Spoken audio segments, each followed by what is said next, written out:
예, 도널드 트럼프 미국 대통령의 말대로라면 이제 2차 북미 정상회담은 한 달 정도 남은 셈입니다. 1차 때와 달리 회담을 앞두고 우호적인 분위기가 조성되면서 북미 간에 어느 정도 조율이 되는 것 아니냐 이런 기대감도 서서히 나오고 있습니다. 한편 일본 측의 해상 위협 도발에 우리 군이 눈에는 눈, 이에는 이로 맞대응하고 있는 형국입니다. 이 관련 내용들 정대진 아주대 통일연구소 교수, 문성목 한국국가전략연구원 통일전략센터장과 짚어보도록 하겠습니다. 네, 안녕하십니까. 어서 오세요. 네, 안녕하십니까. 예, 북미 정상회담 얘기 먼저 좀 하겠습니다.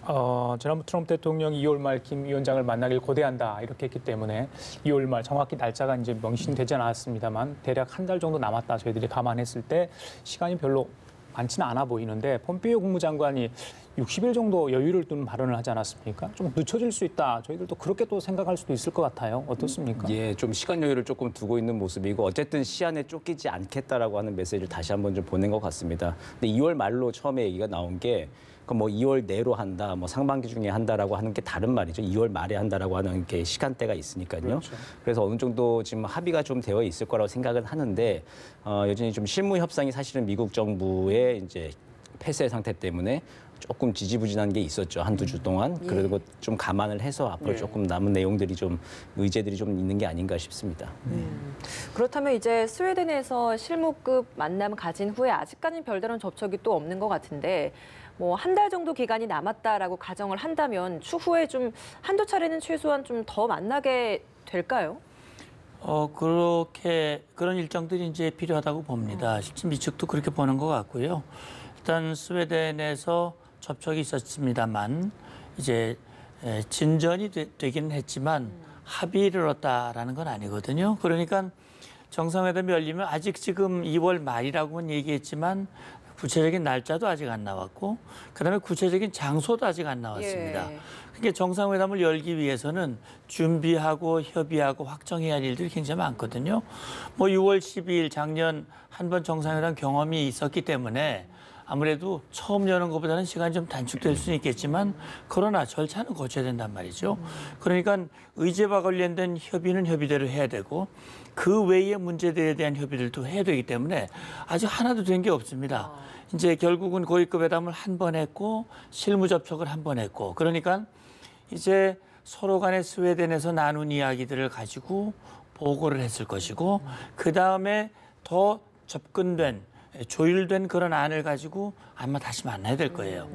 그다음에 실무 차원에서 해결이 안 되는 부분은 고위급이 다시 한번 만나서 조율이 돼야 될 것이고 그런 걸로 봤을 때는 폼페이오 장관이 60일을 언급했다고 하는 거는 물리적으로 앞으로 남은 기간이 한 달밖에 안 되는데 그 한 달 동안 그 모든 것을 다 조율하기에는 현실적으로 어려울 수도 있다. 그래서 트럼프 대통령이 2월 말이라고 얘기는 했지만 날짜를 정하지 않았기 때문에 얼마든지 조정이 가능할 수도 있다고 봐야 되거든요. 예.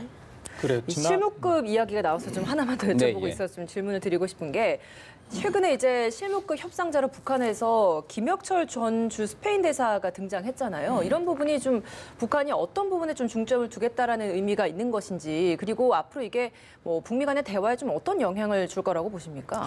작년도에 북한이 굉장히 좀 김정은 위원장이 화려하게 세계 무대에 데뷔를 했잖아요. 그리고 북한도 지금 외교력이나 대남 인력들이 조금 그동안에 정체되고 조직이 상당히 좀 축소된 상황에서 작년 한 해 굉장히 좀 바쁘게 움직였죠. 그래서 여러 가지로 좀 확대를 좀 하고 재정비를 좀 해야 될 필요성이 있는데 작년에 남한에서만 한 3천여 분이 올라갔어요. 그래서 그 대남 행사 치르는 것만 해도 힘들어 죽겠다 그런 소리가 북한 내부에서 지금 나오고 있다 그러는데요.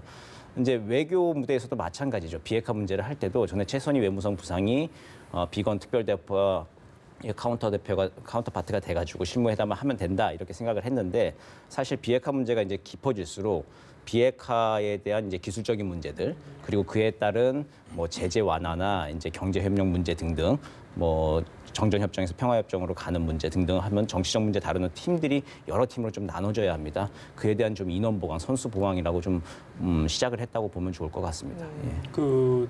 그동안은 최선희 부상이 이제 비건의 파트너라고 저희들이 알고 있었잖아요. 그러면 김혁철 전 대사가 오면 최선희보다 더 아래에 있는 겁니까?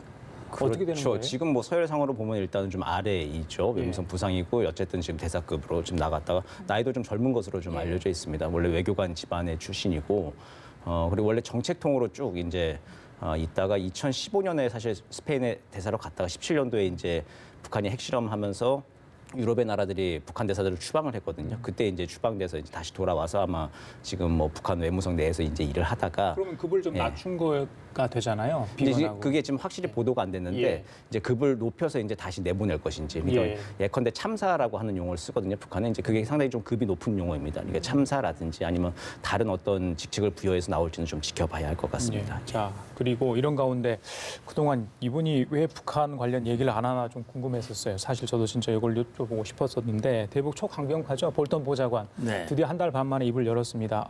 좀 조용해서 어떤 얘기를 할까 좀 관심을 가져봤더니 바로 내용은 뭐 약간 경고성 메시지 있어요. 물론 또 제재 이야기도 잠깐 했고요. 지난번에도 그런 이야기를 했어서 좀 예전과 달랐다, 결이 다르다 했는데 이번에도 좀 약간 그런 것 같습니다. 예, 어떻게 어차피 보십니까? 예, 뭐 볼턴 하면 누구나 다 잘 아실 거예요. 미국 내에서 가장 초강경파로 알려져 있고 그러나 그가 뭐 미국의 정책을 결정하는 위치에 있지 않고 대통령이 하는 일을 이제 보조하는 이 안보 보좌관이라는 말이죠. 그런데 볼턴이 그런 얘기를 했습니다. 필요한 건 핵폭이다. 핵포기에 대한 전략적 결단이 필요하다. 이런 얘기를 했습니다. 그러니까 제재 문제 언급했다고 말씀을 하셨는데 결국은 비핵화 후에 제재 해제가 가능하다라는 아주 원론적인 그렇죠. 입장을 예. 얘기한 다시 한번 거거든요. 확인한 거죠. 다시 한번 예. 확인한 겁니다. 그러니까 저는 미국 특히 이제 이 업무를 수행하는 가장 측근에 있는 참모가 이런 확고한 입장을 가지고 있다고 하는 것은 사실 북한은 그런 입장이 아니란 말이죠. 김정은 위원장이 신년사를 통해서 분명히 얘기를 했어요. 자기들은 비핵화를 위해서 최선의 노력을 좀 다하고 있기 때문에 지금 해야 할 일은 미국의 상응 조치고 미국의 약속 이행이다. 얘기는 뭐냐면은 결국 북한과 중국이 합의했던 동시적 단계적 조치 그런 접근 방법에 따라서 이제는 미국이 상응하게 제재 일부를 해제하고 뭐 미국이 그런 조치를 취하면 우리도 좀 전향적인 노력을 해서 뭔가 국제사회가 바라는 기대하는 그런 이 결과에 부응을 하도록 하겠다라고 얘기를 하면서 미국으로 지금 공을 돌리고 있는 상황에서 볼턴은 분명하게 얘기를 한 거거든요.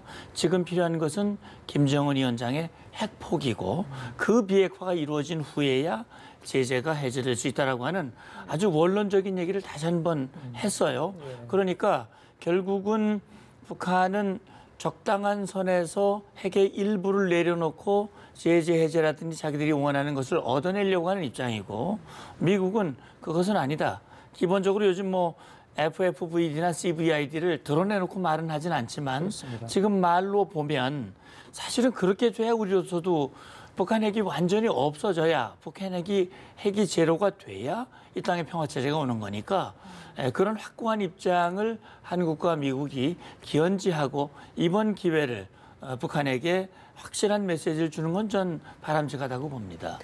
뭐 지금 말씀하시는 걸로 들어보면 사실 양측의 확고한 입장, 원론적인 입장에 변한 건 없는 것 같거든요. 뭐 스웨덴에서 만남은 있었습니다만 계속해서 이런 원론적 이야기를 주고받는 거 보면 과연 논의가 있었을까? 그러면 어느 정도 진전이 있었을까라는 궁금증 생기거든요. 좀 어느 네. 정도 논의가 있었다고 보십니까? 그러니까 논의가 진행되는 것과 그것을 드러내놓고 발표하는 것과는 상당히 차이가 있을 수 있어요. 예. 그러니까 지금 나오는 얘기를 보면 최고위급, 다시 말하면 트럼프 대통령과 김정은 위원장의 발언은 대단히 큰 진전이 있었고 만족하고 이렇게 얘기를 하고 예, 있거든요. 그렇죠. 그런데 조금 밑으로 내려갈수록 상당히 좀 원론적이고 이런 얘기를 하고 있어요. 그러니까 아까도 말씀드렸습니다만 진전이 있었다. 다시 말하면 그 이전에 비해선 다시 말하면 협상이 교착이 되고 만나지도 못한 거에 비해서는 만났고 특히 최선희와 비건이 처음으로 만나서 대화를 시작을 했고 예.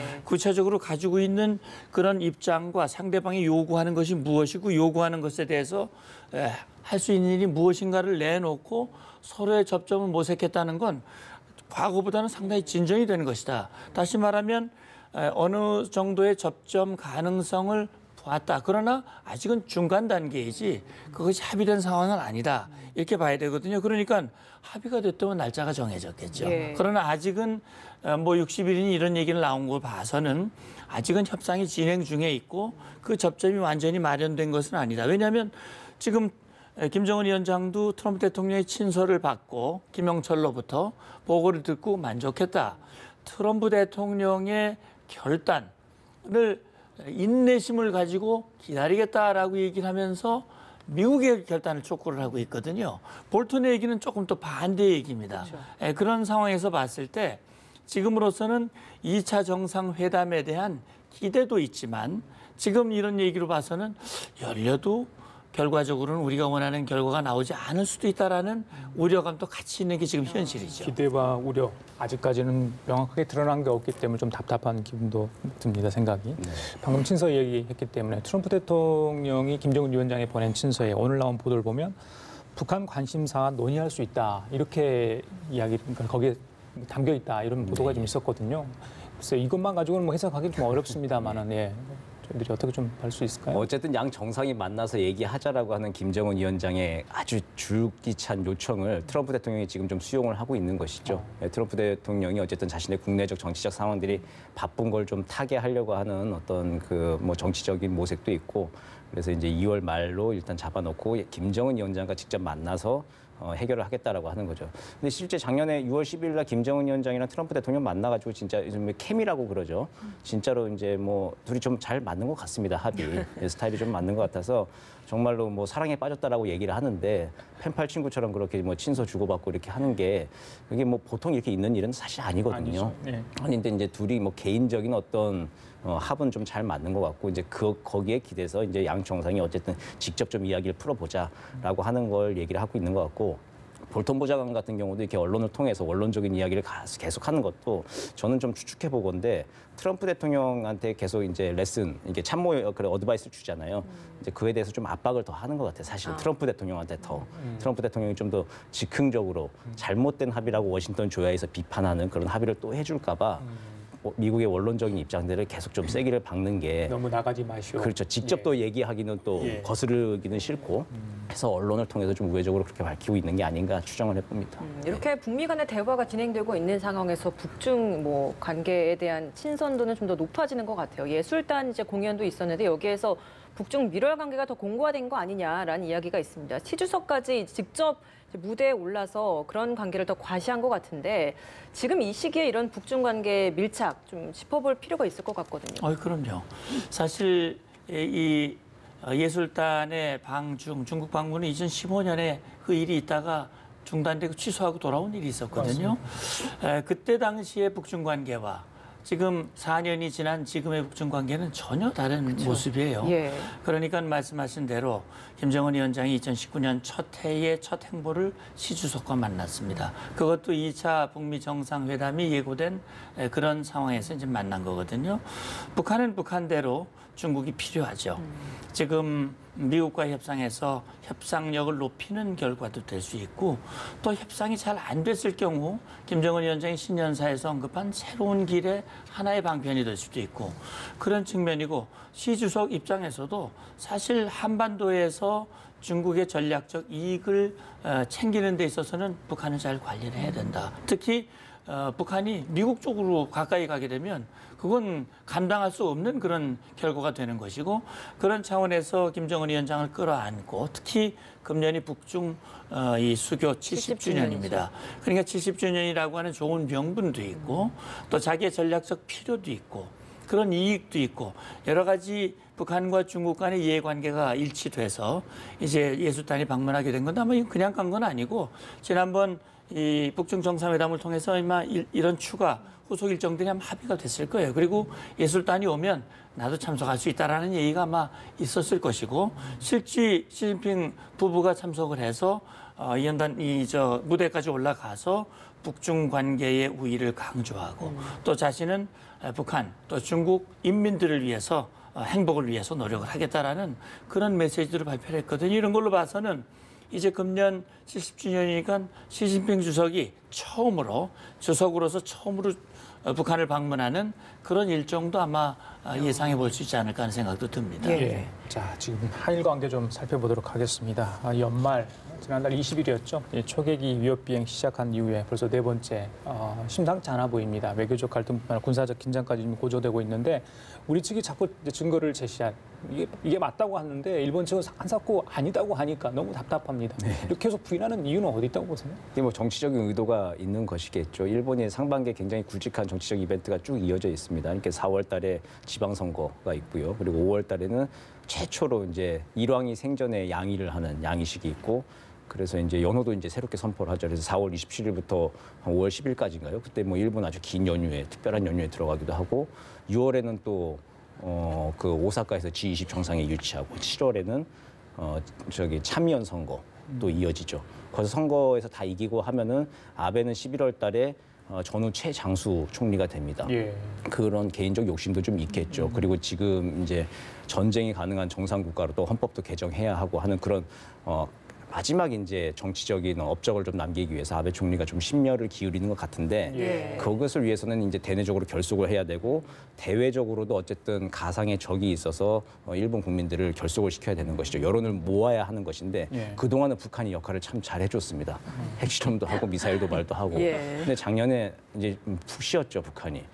쉬고 있으니 이제 또 가상의 적이 또 필요한 와중에 그 대상이 우방국인 한국이란 예, 말이에요. 어떻게 좀 지금 그런 상황으로 좀 해석할 수밖에 없는 것이죠. 지금 예. 상황을 그렇게 보면은 또 다시 이제 뭐 이렇게 저공 비행하는 위협 뭐 비행을 또 다시 하는 거 보면은 아무래도 이것은 또 일본도 좀 심상치 않은 좀 정치적인 뭐 모색을 가지고 좀 하고 있는 행위가 좀 아닐까 싶습니다. 오늘 아베 총리 국회에서 또 시정연설이 있잖아요. 현재 네. 또 상황을 보면 지지율이 50%대를 넘어섰다라고 하고 그 요인으로 이제 이런 레이더 갈등이 충분히 작용했다라는 분석이 많이 있는데 네. 그렇다면 오늘 시정연설에서도 과연 이런 지지 세력 결집을 위해서 좀 더 이런 부분을 강조할 것인지 한일 관계에 대한 언급이 있을까요?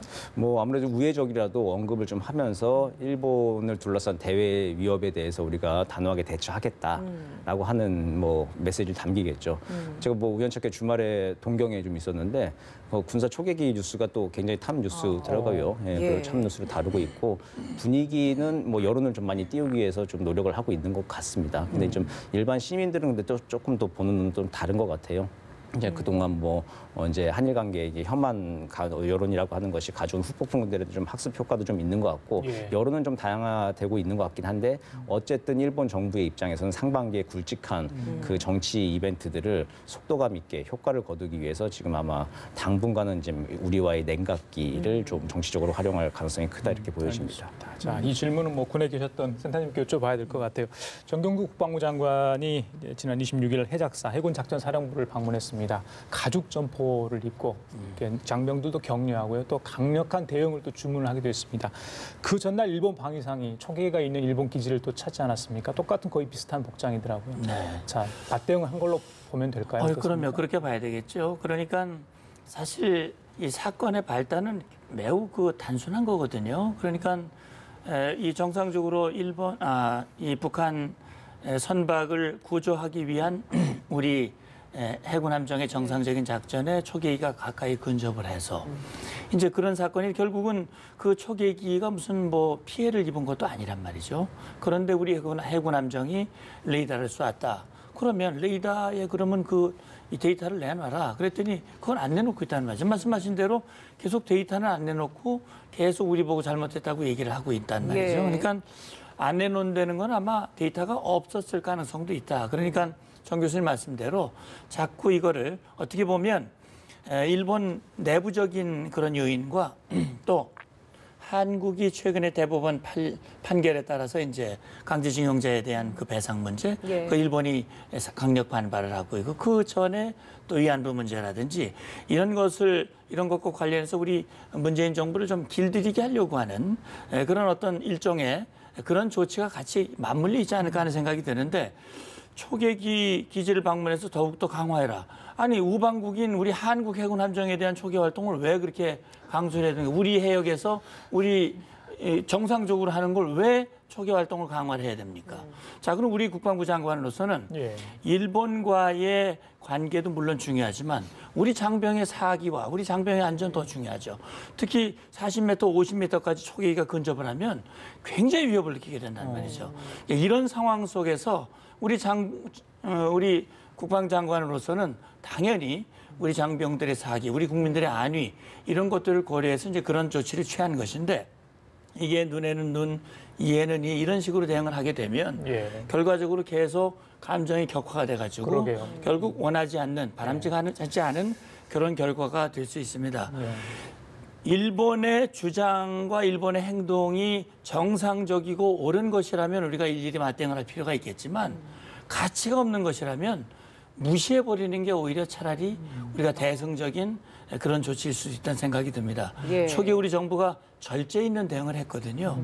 그런 차원에서 이 일본이 근거 없는 주장을 하면서 그렇게 한다면 차라리 무시해버리는 근데 것이 이게 이제 말로 하는 게 아니라 실제 위협 비행을 하고요. 더 가깝게 하고 또 앞으로도 더 할 수도 있고 그렇다면 우리는 이제 거기에 맞는 매뉴얼에 따라서 또 뭔가를 해야 되는 그런 상황 아니겠습니까? 예, 그렇죠. 이렇게 갈등이 계속해서 이제 그렇게 고수되는 그런 에스컬레이트 되는 상황이 벌어지기 때문에 최악의 상황까지도 염두에 둬야 되는 것 아닌가 그런 물론이죠. 생각까지 그런 들거든요. 차원에서 우리 장관이 이제 대응 수칙에 대한 강조를 했고 합참의장이 반응 속도를 최대한 빨리 해라.